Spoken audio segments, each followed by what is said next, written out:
sempre um prazer estar presente na Sociedade Teosófica, um lugar onde podemos pesquisar sem receio de sermos mal interpretados. A sociedade não é a responsável pelas informações ou a proprietária das informações que são passadas nas pesquisas, mas ela, em realidade, dá o espaço para que as pesquisas individuais sejam apresentadas e, portanto, a responsabilidade é do palestrante ou do orador ou do pesquisador, e a sociedade tem um mérito de ser o espaço para o livre pensamento, a livre investigação. E um dos objetivos da Sociedade Teosófica, o segundo, é o incentivo, para o estímulo para o estudo de religião comparada, de filosofia e de ciência. E a proposta de hoje é comparar dois sistemas muito tradicionais, validados pela experiência e pela prática de milênios, que são a yoga, a Raja Yoga e o budismo. E no Oriente nós temos essas duas vertentes tradicionais que acrescentaram muito para a vida da humanidade em termos de sabedoria, elucidação para a vida espiritual, e a riqueza dessa tradição pode ser comparada para identificarmos a realidade de um processo de vida espiritual. E eu vou comparar apenas pelo seu aspecto geral. Não vai dar tempo de investigar cada um dos 8 passos da yoga e cada um das etapas do caminho óctuplo, caminho de 8 passos do budismo. E eu vou entrar apenas como uma informação inicial para identificarmos o esqueleto da tradição da Raja Yoga, seus 8 passos fundamentais, a coerência deles para o caminho espiritual e, posteriormente, uma breve comparação com esse caminho do budismo, que também tem 8 passos, que consiste a 4ª nobre verdade. A nossa primeira observação ao estudar uma vertente tradicional dessa de sabedoria e de instrução espiritual é observar que existe uma base, um fundamento principal em toda atividade religiosa, espiritual, digna do nome. E essa base está na ética e na moralidade. Qualquer edifício de vida espiritual necessita de uma base bem feita, de um fundamento bem assentado e que consiste na moralidade e na ética de uma vida da mais nobre pureza de intenções e de conduta, para que nada seja um empecilho para um progresso mais rápido posterior. Todas as tradições já preconizam um princípio de, inicialmente, pare de fazer o mal, cesse com o conflito, com a produção de atos ignorantes. É melhor parar de fazer do que continuar fazendo coisas que causam conturbação ou que causem dor ao próximo, sofrimento aos outros, ao mundo animal, à vida, ao planeta, etc. Pare de fazer o mal. Segundo passo, comece a fazer o bem. Seja prático no bem. Seja ativo na bem-aventurança para os demais. E aí podemos ter uma vida de mais harmonia, paz e benesses que a lei da retribuição, a lei da causa e efeito, a lei da justiça divina vai propiciar uma vida um pouco menos conturbada emocionalmente, psicologicamente, etc. Então, o que o caminho da yoga, da Raja Yoga preconiza? Eu vou colocar no quadro apenas do lado esquerdo, de cima para baixo, os 8 passos da yoga, em que o primeiro consiste nessa cessação de fazer o mal. Restrição é a tradução da palavra yama em sânscrito, que é restringir as atividades que se transformam em dor e sofrimento automaticamente, pois são atividades da ignorância. São 5, eu não vou entrar nelas. São coisas como não possessividade, não violência, coisas que basicamente todas as religiões falam. Então, o primeiro passo seria restrição de fazer o mal. Parar com a atividade maléfica, vamos dizer assim, perturbadora da lei, da ordem, da lei do amor, para de causar sofrimento. Dessa segunda, aqui tem 5 lá. Não vamos entrar em detalhes, só vamos olhar, vamos sobrevoar, dizendo assim, as 2 tradições para identificarmos o caminho espiritual por excelência que elas trazem.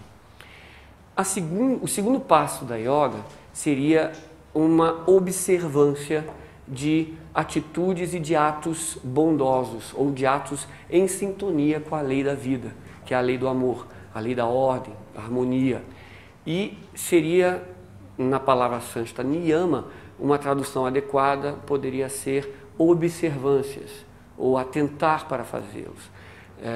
Restrição de fazer o mal e observar para atitudes amorosas.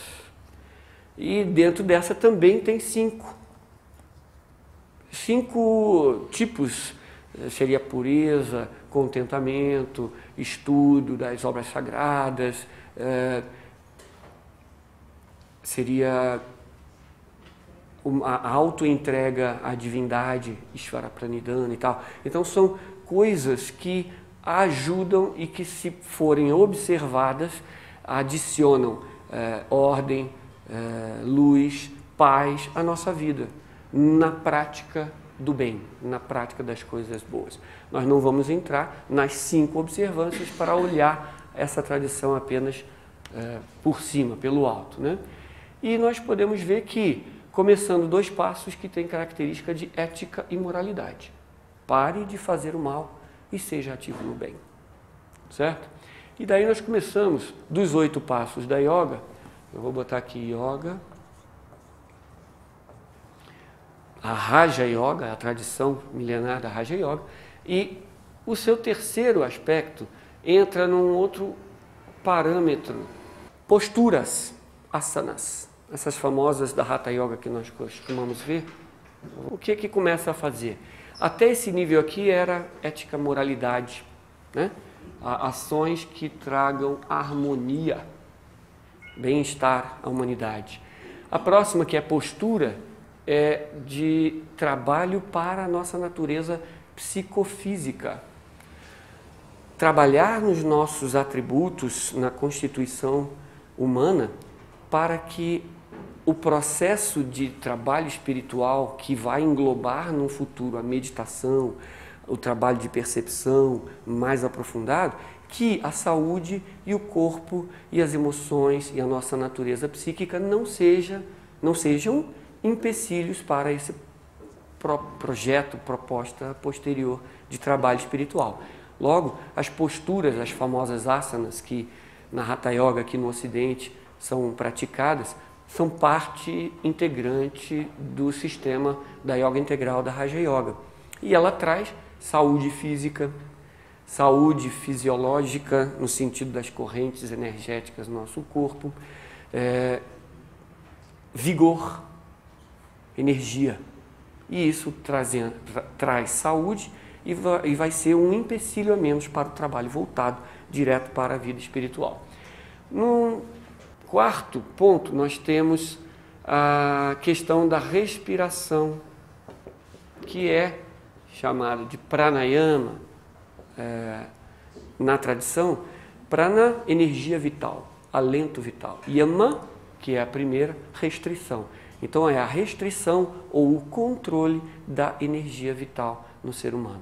O que é isso? É um trabalho das correntes energéticas, aquilo onde o Doin atua, onde a acupuntura atua, que são os canais, os meridianos de energia, onde flui a energia vital no ser humano, que é uma parte importantíssima na saúde não só fisiológica, como na saúde psíquica, na saúde psicológica.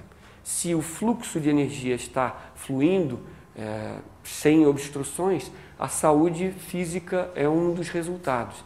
E a paz e um tipo de energia benéfica, psicologicamente falando e psiquicamente falando, também são afetados. E até afetar os centros energéticos do corpo, do duplo etérico no ser humano, que além de trazer saúde, podem trazer outros tipos também de atributos num estágio mais avançado. Então, pranayama, ou a respiração regulada, ela vai trabalhar na saúde psicofísica do ser humano.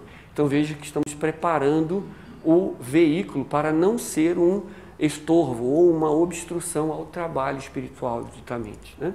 E muito já se beneficia, apenas com as posturas e com a respiração, muita saúde, muita paz, muito equilíbrio já é conseguido. E aí a vida pode tomar um outro rumo, com mais saúde, bem-estar, capacidade de trabalho, serviço à vida como um todo. A seguinte, que se chama em sânscrito pratyahara, a gente pode traduzir como abstração. Abstração do quê? Dos sentidos que nos relacionam com o mundo externo, o mundo fenomênico. São os sentidos tato, audição, visão, etc., que no trabalho da meditação nós precisaríamos ter um pouco de sossego, estabilidade, constância e serenidade e não perturbação do mundo externo. Então há um treinamento chamado pratyahara, ou a abstração dos sentidos que temos do mundo, dos impactos do mundo externo. E esse treinamento ele é conduzido por instrutores capacitados e vai permitir um trabalho posterior com mais eficácia, pois a cada momento que o estudante ou praticante colocar energia numa descoberta, seja psicológica, seja de emoções, seja de um conceito abstrato, ele vai poder usar toda a energia do período que ele estudar sem a interferência e a interrupção dos estímulos externos, do barulho de fora, das cadeiras, do martelo batendo na parede do outro quarto, assim por diante. Não haveria uma perturbação, mas é uma introspecção para o mundo interno. A verdadeira viagem espiritual é no mundo interno onde habita a vida que habita em todos nós. E aí nós poderíamos contatar a vida pulsante em todos através da vida pulsante em nós. O mergulho é para dentro.